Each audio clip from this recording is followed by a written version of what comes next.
Welcome. Today we're looking at a situation described as critical, urgent even. The Sahel regions, specifically Burkina Faso, Mali, and Niger, is being framed as under attack. We've got source material highlighting what's called a shocking alarm from Ibrahim Traoré, Burkina Faso's leader. He's urging Africans everywhere to, quote, act now before it's too late. So our mission in this deep dive is to unpack that. What's this alleged threat specifically? Who does the material suggest is behind it?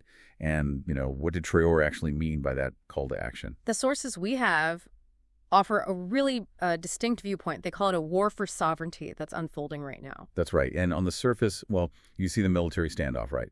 These three nations, Burkina Faso, Mali, Niger, they've turned away from France. They've rejected ECO as the regional body. Yeah. And they've formed their own group, the Alliance of Sahel States, the AES. But these sources, they argue there's something much more sinister going on beneath that surface, something beyond just, politics or military moves. Traoré's warning wasn't vague, according to this material. It was actually very timely. The perspective here is that the AES faces what they term a full-spectrum assault. Full-spectrum assault, what does that entail? It means economic attacks, psychological warfare, political undermining, and the sources claim it's all accelerating. That's really what we need to dig into today. Okay, let's do that. So the material argues that under the surface of the AES forming, there's this coordinated campaign to destabilize the region.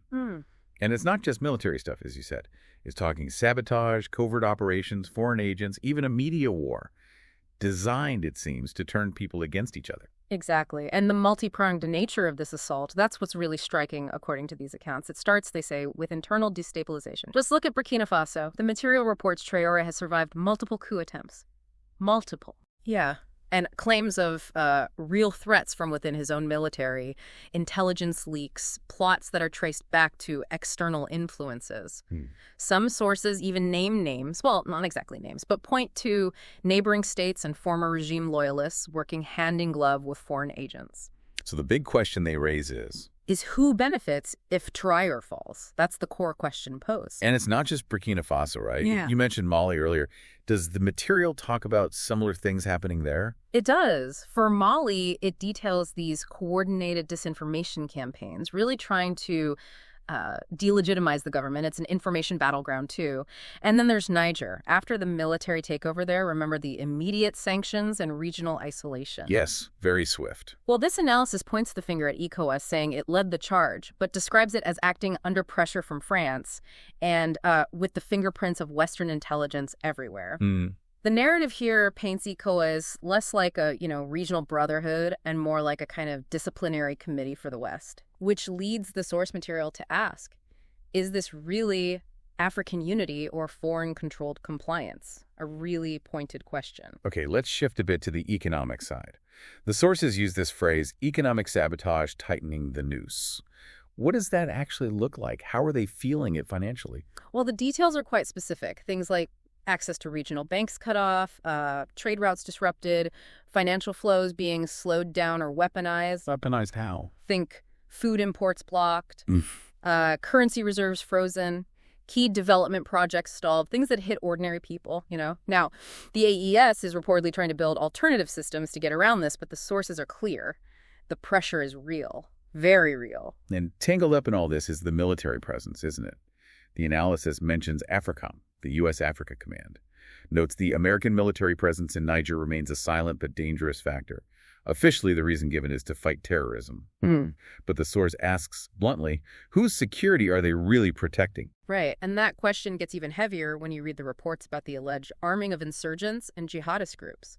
The documents we reviewed claim foreign weapons flowing through Libya and Chad into AES territory. From where, though? Does it specify?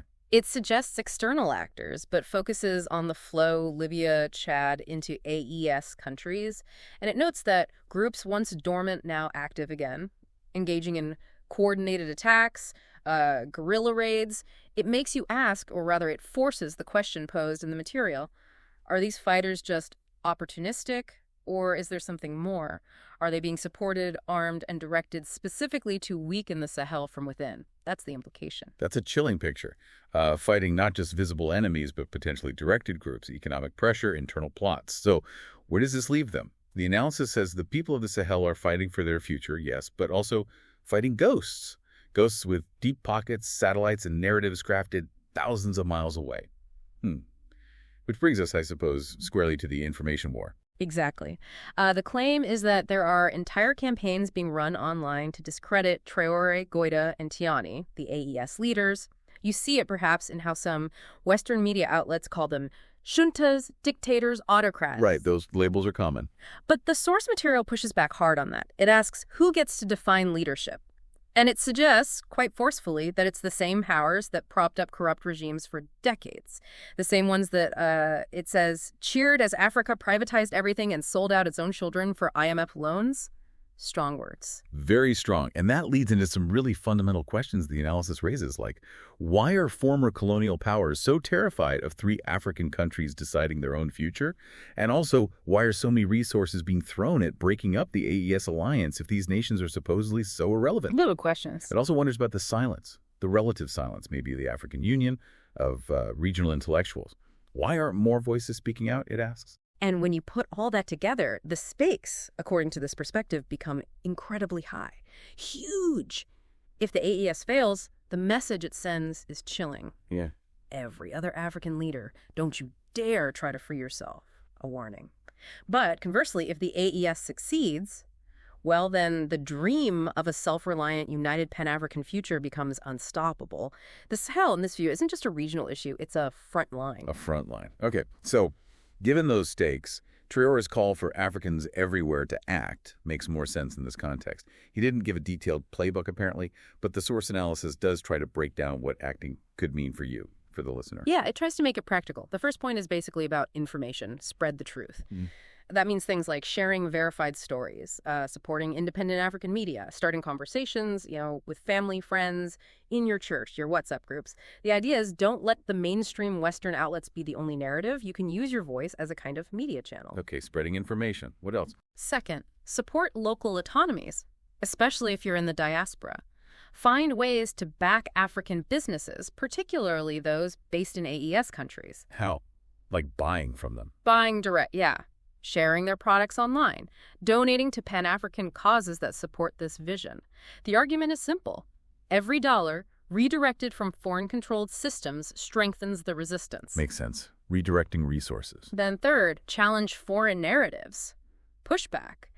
Respectfully but firmly, the material advises. So, for instance, if someone calls Traoré a dictator, the suggestion is to ask them, well, what did democracy look like under the French-backed presidents?